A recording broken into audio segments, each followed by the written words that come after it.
We all probably once in a while get distracted, lose focus, or have personal issues going on that keep us from concentrating on tasks or activities that we need to accomplish.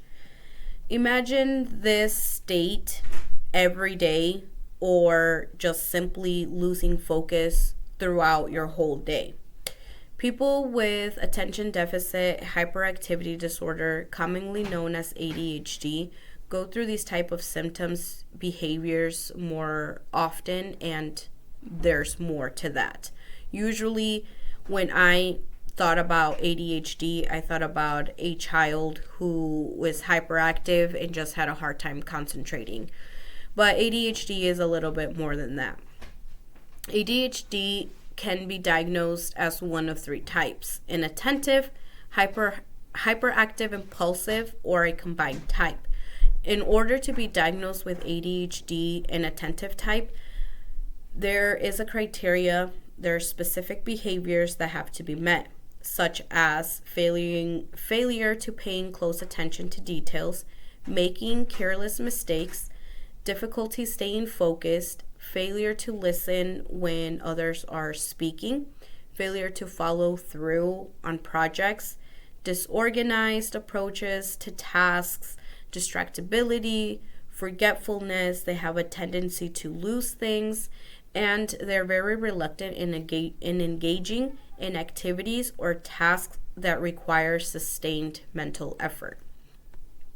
In order to be diagnosed with ADHD hyperactive impulsive type, their behaviors are more towards being fidgety, frequently interrupting, inability to sit in one place, very restless, their failure to engage in quiet activities, excessive talking, or motor behavior, and difficulty waiting for their turn when it comes to being in a group and they are waiting for their turn to talk or engage in that activity. And there's also the combined type. Children who are diagnosed, or anybody for that matter that is diagnosed with a combined type, they meet both sets of each criteria for at least 6 months. Now,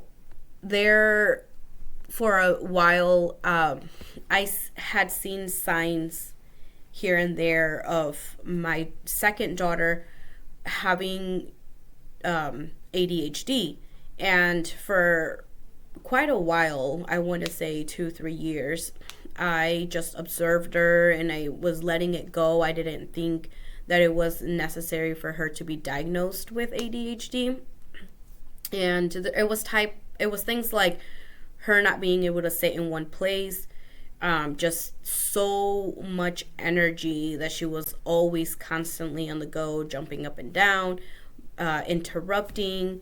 But at that time she was around preschool age, and she was doing a pretty good job. She was learning. I wasn't having any issues with her, so I didn't really think it was necessary for me to take her into and get diagnosed.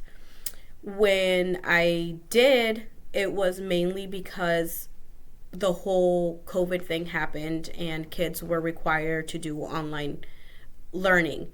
Now that really triggered her ADHD, her anxiety. It was something awful when she decided to go back to school and classes opened up. Her teacher was telling me that she was having issues completing her work and not getting it done. Like, if she wasn't really learning, and her reading had been affected. She wasn't reading as well. Her reading level was just basically at the same place, and she wasn't really learning anything. That's when I decided that it was time for me to take her in and for a doctor to tell me what was going on. I didn't want this affecting her ability to learn. So yeah, she definitely was diagnosed with ADHD and anxiety. It was a combined type and anxiety. So from there, I looked more into options of treating people with ADHD. And Of course, there's medication, therapy. At times, it has to be combined. And for her, thank goodness, it's just been keeping her very active so that she releases all that energy. And I know that screen time is something that is very common among children or even adults. And that is something that really plays a role into making their symptoms worse. So screen time being very limited and just engaging in extracurricular activities.